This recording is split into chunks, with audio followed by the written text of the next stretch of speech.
Tim, why don't we start out by just telling us a little bit about yourself, your background. Okay. Well, I was born and raised in Mason City. My wife and I have 5 kids between us and 10 grandkids. I've, like I said, lived here all my life. I've owned several dozen businesses. I've been very active in our community, whether it be Little League, Mercy Foundation, just different organizations, been on lots of city committees, and just real active in our community. How long were you involved with the Little League program? That was years and years. I was with Little League for probably about 14 years. So I was president of Little League, helped build the new complex up there. So.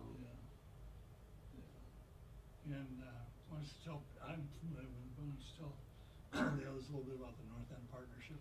Well, I was one of the original partners as a part of the partnership up there, president of it, co-president. We had a North End Partnership where we got together basically to clean up the North End of Mason City, and that one stretch there. It took a lot of years, but we finally got a certain landlord to finally get the building somewhat cleaned up. There's still a lot of work up there, but it took a long time. We bought a house, fixed it up, sold it, used that money for like cleanup days, just a lot of different things. So we were very active up there, helping people fix their houses and different things like that. You mentioned you own dozens of businesses. Name some of the kinds of businesses you're in and what you're doing now. Well, I've owned several furniture stores. At one time, we had 6 furniture stores around North Iowa.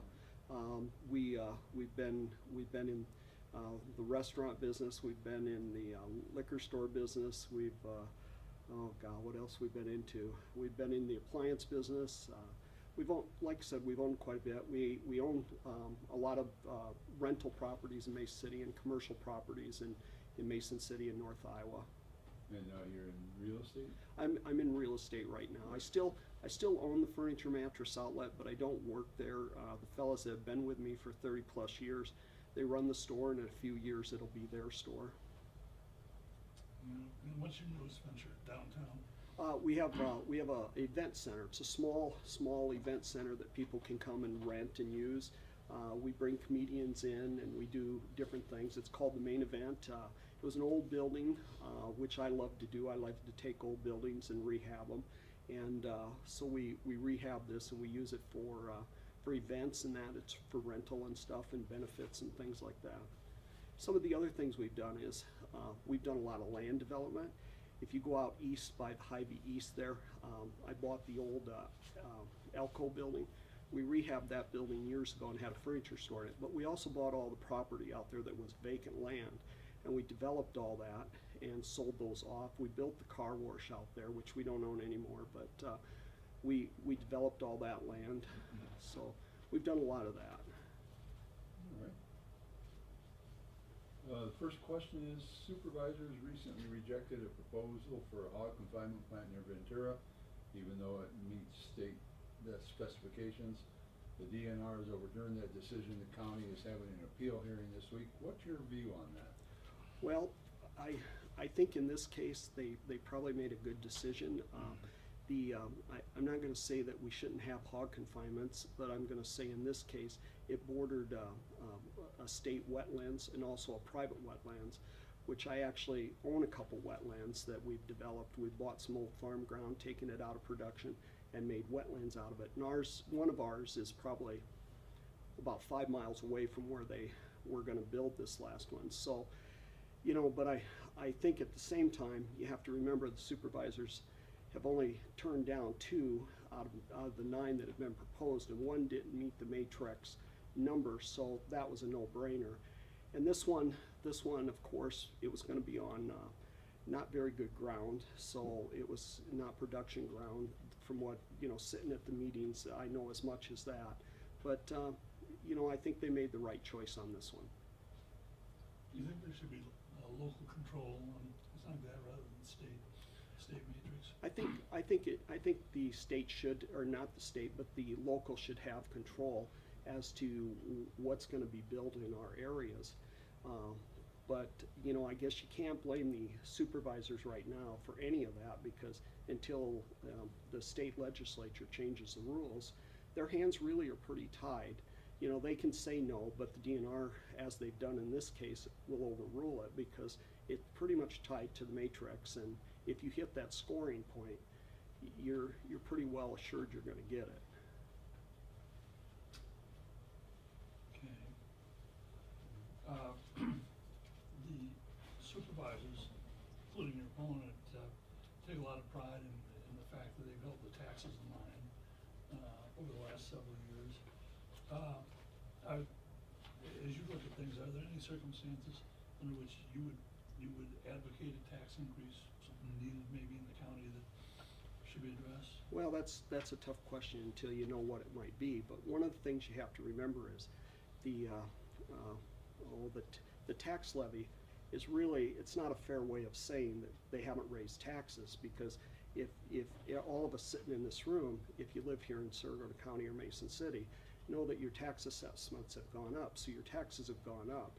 The tax levy is the mill that they're gonna charge, but we've been pretty lucky in Sarasota County and Mason City and Clear Lake that we've had guys like myself go out and buy buildings, we fix them up and put them back on the tax rolls, and we develop land, and so we've increased the tax value in the county.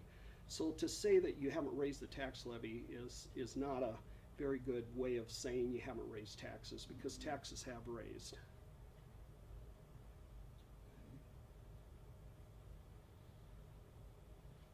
Do you ever point that out at any meetings or anything? Did anybody ask you about that? I haven't had that chance. I think everybody kind of just believes what my opponent and the others have said, that they haven't raised the tax levy, but that's really it's not a fair question. It's not a fair statement. What is the county's role in economic development, and how is the county doing in that regard? Well, I believe that the county should be very involved in that, and you know, they have a reason to be, because they surround and the Clear Lake, the Mason City, which are the two hot spots, but you also have all the smaller communities also that you have to consider and keep in mind. But Clear Lake and Mason City have played a big role in economic development, and I think the county has been supportive.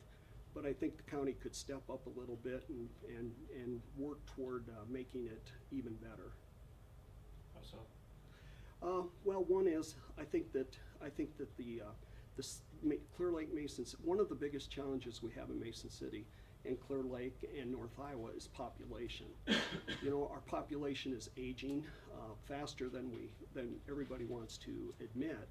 You know, I think the last study I read on Mason City was our average worker who works in the anywhere is in the 46 to 50 range. So we need to bring in population to keep the factory jobs that we have, or pretty soon some of these places might say, hey, we can't get workers, we need to go. So I think that the county, the cities, they need to form some type of a group, and instead of chasing businesses, which we want to continue to do that too, that's important, but I think we need to find a way to go and recruit people. And I mean literally go out and, you know, go maybe have someone who goes to job fairs, just like businesses do, and say, hey, here's what we have to offer. What can we do to get you to come here and work here in Mason City or Clear Lake or Sarasota County? Don't you think we're already at that point where businesses having a hard time finding people with all the help wanted signs everywhere you go? That's my point. They are. Yeah. And what scares me is, and I guess I won't name a certain factory that would do this, but you know, to these companies, Winnebago's already somewhat doing it. They're buying companies outside our area because they can't get workers, and they're taking some of the production out of our area.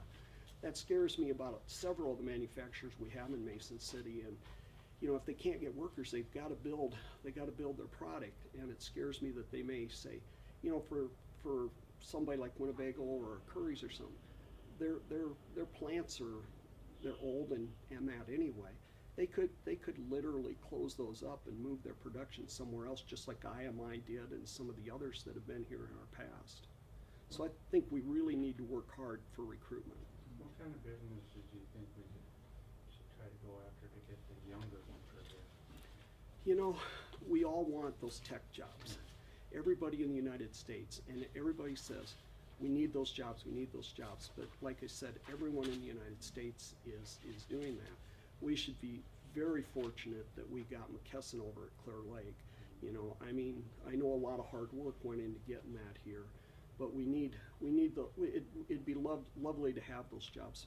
But I think we need to look at manufacturing and different things like that, because we're a blue collar community, or North Iowa is, and I think that's important.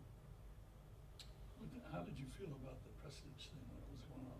I knew you were gonna ask that, John. You know, and you know, John, I'm always the first guy you call when it's something that has to do with the North End, you know. So you and I had a nice conversation, and you have to remember that I grew up in an era where we had two packing plants in Mason City. We had Deckers and we had Iowa Beef, and I actually worked at Iowa Beef one summer when I first graduated, and I worked in the cooler lugging beef, but so I didn't work out on the kill floor. I was out there a few times, and it didn't look like a fun job, but I had lots of friends who did it. And if Armor was still here, I'd have a lot of friends who work at Armor or at Deckers Armor. And so, you know, I'm on the fence there, because when it first came out, 2,000 jobs, who wouldn't be excited about 2,000 jobs coming to our community? As we went along, I'd love to have had those jobs here. But Alex Kuhn used to be my neighbor out in Eastbrook before I moved, and Alex and I visited quite a bit, and you know, one of Alex's big things was how much we were giving up to have that here. You know, and Alex made sense to me, you know, that there was a lot of money going out and the return coming back.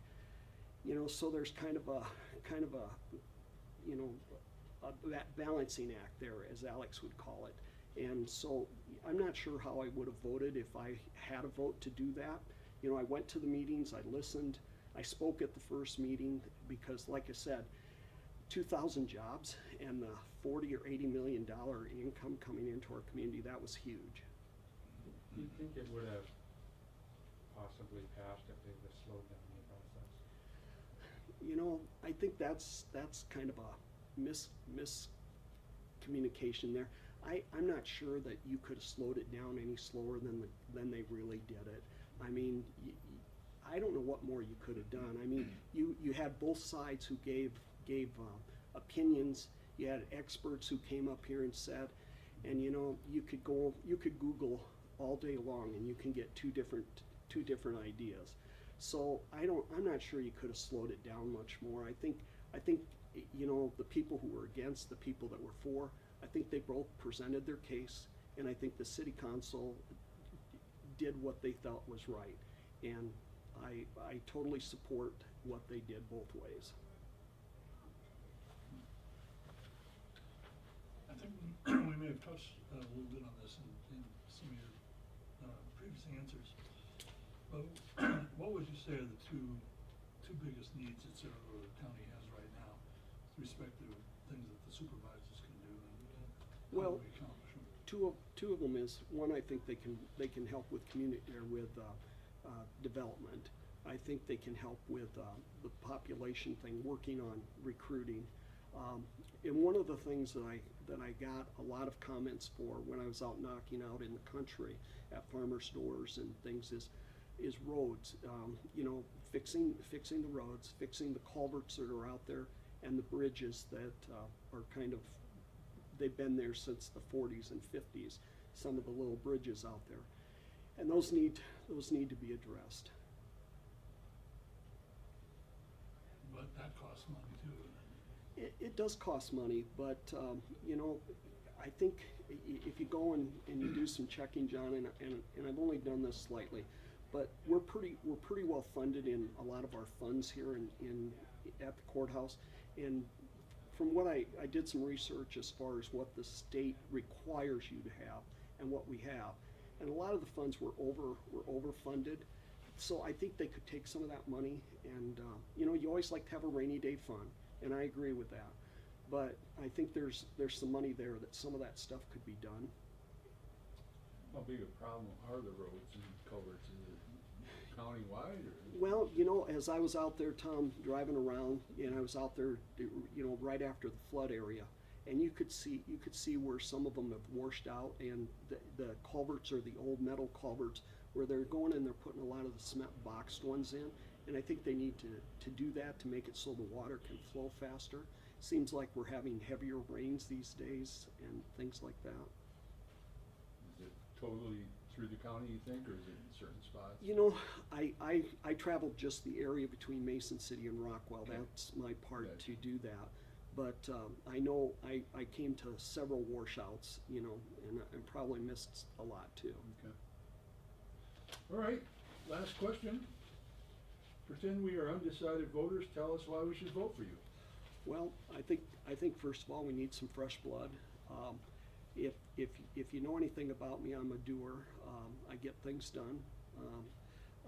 I'm also a listener, so I'll take whatever information you give me, and I'll use that to the best of my knowledge to make hopefully the right decision for the county as far as what might get done in that.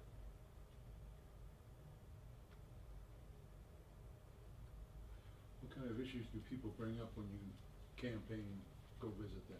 Mainly, anyone in Mason City really doesn't bring up a whole lot, other than the fact that they think my opponent's been there 28 years and it's time for a change. They don't believe anyone should be in office that long, and they just feel it's time for a change. When I'm out in the country, it's basically the roads, and some of them have also brought up that, you know, my opponent's been there 28 years and they believe that it's time for a change, a new set of eyes. Someone that you know, will look at things a little different. Is that what motivated you to run, or what did motivate you? You know, what motivated me to run, John, is I'm very involved, and I ran for city council once and lost, but you know, as you said in one of your columns, Tim will still be involved whether he won or lost. Some people just go away and they don't do anything. I'm still involved in the community as much as I ever was, and whether I win or lose this election, I'll still be involved. Yep, because it's my hometown, Yeah. and I care.